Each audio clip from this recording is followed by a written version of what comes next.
હું Dineshbhai Shah, project chairman, Navchetan ભગવાન મહાવીર માનવ કલ્યાણ કેન્દ્ર માંડવી, રાજ્ય, રાષ્ટ્રીય અને સમાજ રત્ન એવોર્ડ વિજેતા માંડવી. માંડવીમાં છેલ્લા 14 વર્ષથી નિઃશુલ્ક સ્વાસ્થ્ય કેન્દ્ર ચાલી રહ્યું છે. નવચેતન ભગવાન મહાવીર માનવ કલ્યાણ કેન્દ્રના ઉપક્રમે આ કેન્દ્ર ચાલુ છે. 2 મહિના આ કેન્દ્રને પૂરા થઈ ગયા અને આ નિઃશુલ્ક સ્વાસ્થ્ય કેન્દ્રમાં માતોશ્રી કમલાવતીબેન શશિકાંતભાઈ મોરબીના મુખ્ય દાનથી આ નિઃશુલ્ક સ્વાસ્થ્ય કેન્દ્ર ચાલી રહ્યું છે. આ સ્વાસ્થ્ય કેન્દ્રનો દરરોજ 500 પરિવારો લાભ લે છે.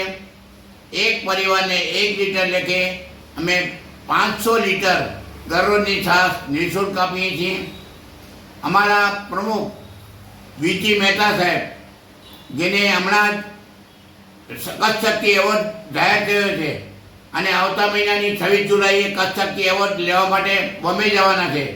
એ 2 દિવસ પહેલાં જે એમની ટીમ માંડવી આવી હતી અને બધા સ્વાસ્થ્ય કેન્દ્રના જે લાભાર્થી બહેનો છે એને પૂછવામાં આવ્યું, બધી સંભાળ રાખવામાં આવી અને આ સ્વાસ્થ્ય કેન્દ્ર 3 મહિના સુધી ચાલુ રાખવાનું અમે જાહેર કર્યું છે. 2 મહિના તો આ કેન્દ્રને સંપન્ન થઈ ગયા, હજી 1 મહિનો જેટલું આ સ્વાસ્થ્ય કેન્દ્ર ચાલશે. અને સાહેબ, સ્વાસ્થ્યને ઉનાળાનું અમૃત કહેવામાં આવે છે. આ 2 મહિના દરમિયાન 28,700 લીટર નિઃશુલ્ક છાશ અમે આપી છે અને 2 લાખ કરતાં વધુ લોકો એનો લાભ લીધો છે. અમારી સંસ્થા દાતાના સહયોગથી સુંદર મજાનું કામ કરી રહી છે. આ સ્વાસ્થ્ય કેન્દ્રની વાત કરું તો જે દાતા છે કમલાવતીબેન શશિકાંતભાઈ મોરબિયા મૂળ માંડવીના છે, પણ હમણાં એ ભુજ રહે છે, પણ એ માંડવીને ભૂલ્યા નથી. છેલ્લા 13 વર્ષથી આ સ્વાસ્થ્ય કેન્દ્રમાં દાન આપ્યા છે અને આ 14મા વર્ષે પણ એમના તરફથી દાન મળ્યું છે.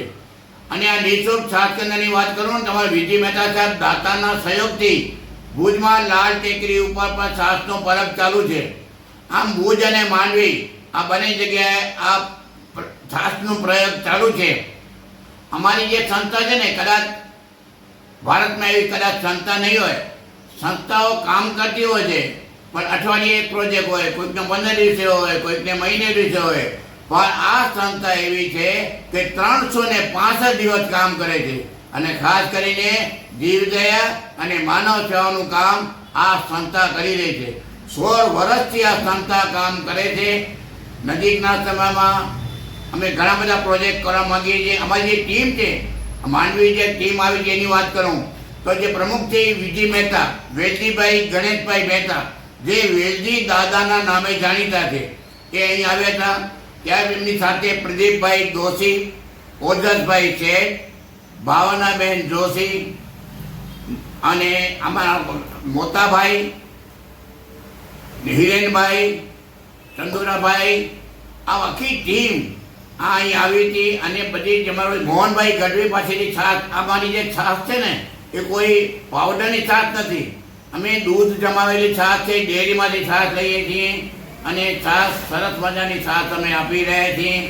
અને ભગવાન અમને બધા, અમારી જે ટીમ છે એ એક જ પ્રાર્થના કરે છે કે હે ભગવાન, અમને તું કામ કરવાની શક્તિ આપજો અને અમે જેટલા બને એટલા વધુ લોકોનું અમે કામ કરી શકીએ.